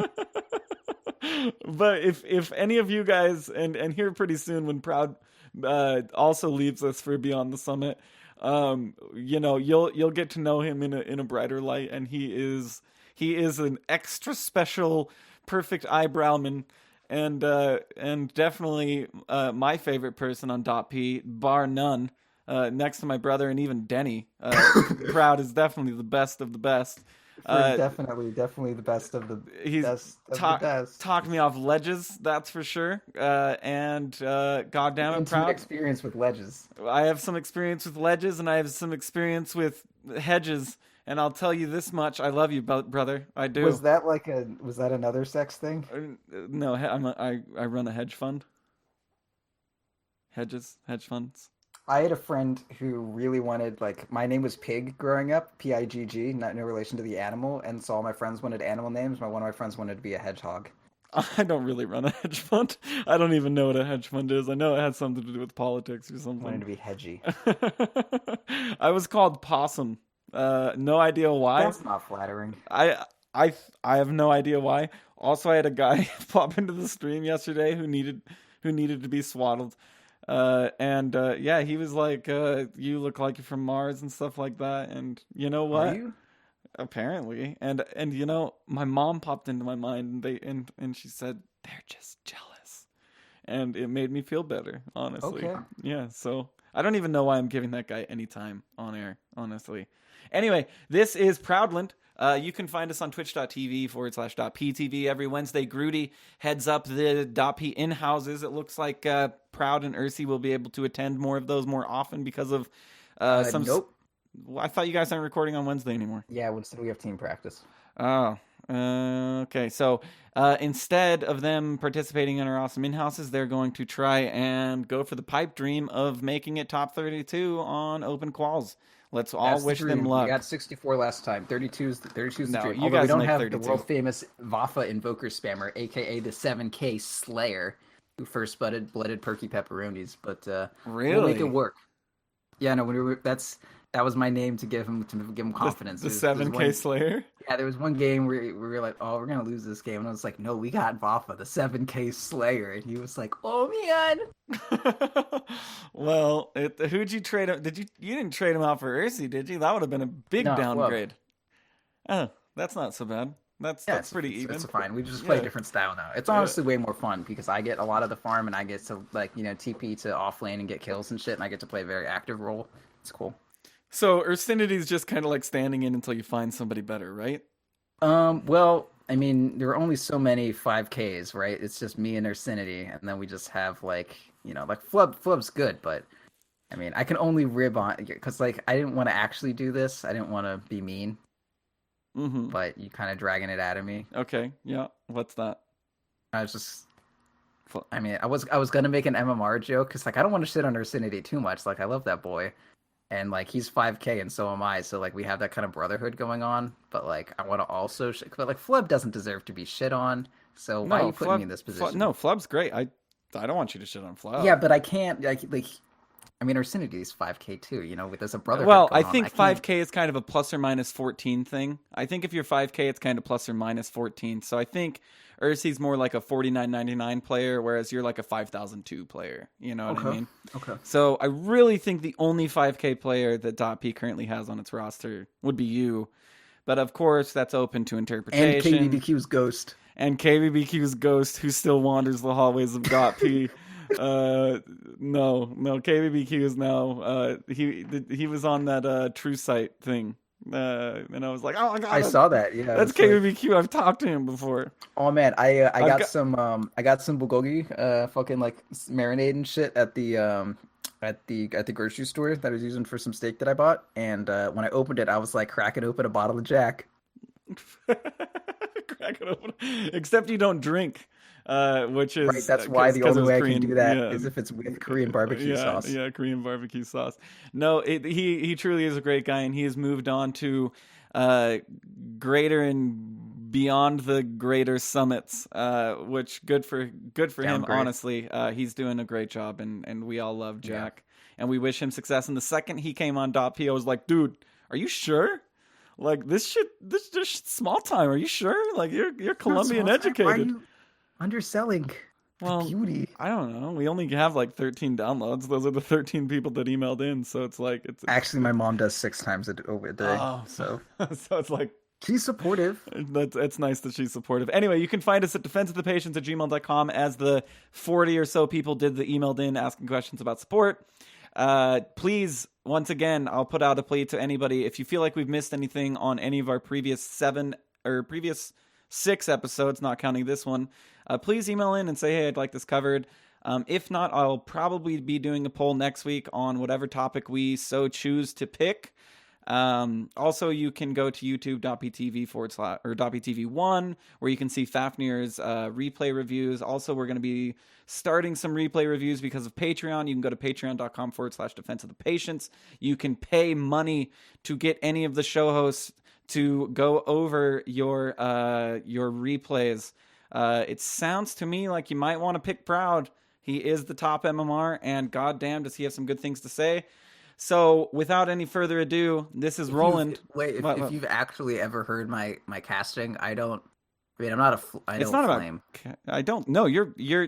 Okay. God I mean, okay, damn so, like, it. what- Of course, like, I the know show what- has to drag on all the time. I want to talk about one specific instance where I had with you that I thought was super commendable, which Okay. was somebody. It was in an in-house, and you were casting the in-house, and this tiny blinks and avalanches.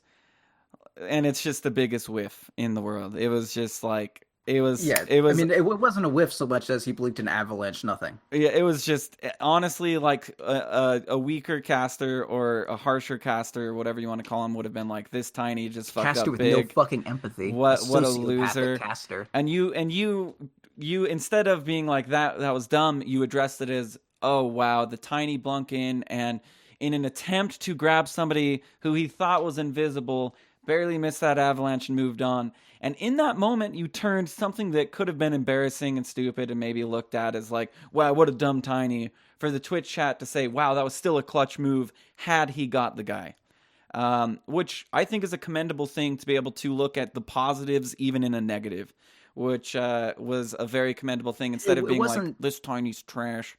Wasn't quite that, like, like I wasn't just like making up that he did something good, because I remember this. It was Skrunk, so of course I remember it. Okay. But it was like there was a Medusa that he might have seen like just barely off his map, that then like walked back into trees, and he was very deep in enemy territory, so he wanted to blink out, so he like blinked where he couldn't see where the Medusa like kind of might have been if she was sticking around, and then he comboed. I talked to him later. He didn't really know what was happening. He was just like scared and wanted to get the fuck out of there. So he just like did a random blink, had enough mana to Avatar, so he just did it on the off chance there was someone there, and then he just like got out of there. But if you looked at it, you would just be like, oh, he just like wasted his spells and then left because he was embarrassed. But it's like, no, he just used his spells because maybe there was someone there, and then there wasn't, so he got the fuck out. Exactly, which is, I mean, a commendable thing to do as a caster. I believe, if I as were a caster, you wanna understand what people are doing, rather than fucking, you wanna like announce people's thought processes and say that, this is what they were thinking, that's why they did that, rather than like, for the most part, I mean, unless I see someone go like a shitty build that I personally hate with all of my heart. Kind of like my triple poor man's shield Juggernaut, because it gives me 18 agility. It's really good, and it blocks a ton of damage. What? I get 3 poor man's shields. They do stack, yes, diminishingly, but it's very, very good. It gives you 18 agility. One shield is 100% block on heroes. That is not what I was told. Wrong. Okay? Wrong. I don't. Let's go to another topic. The other topic is closing the show out. I am Roland. That is Proud. And those 13 emails were awesome. Thank you guys so much. And until next week, have fun and good luck. Wrong order. I know. And I never know how to close the show out. I know, but I like it if you...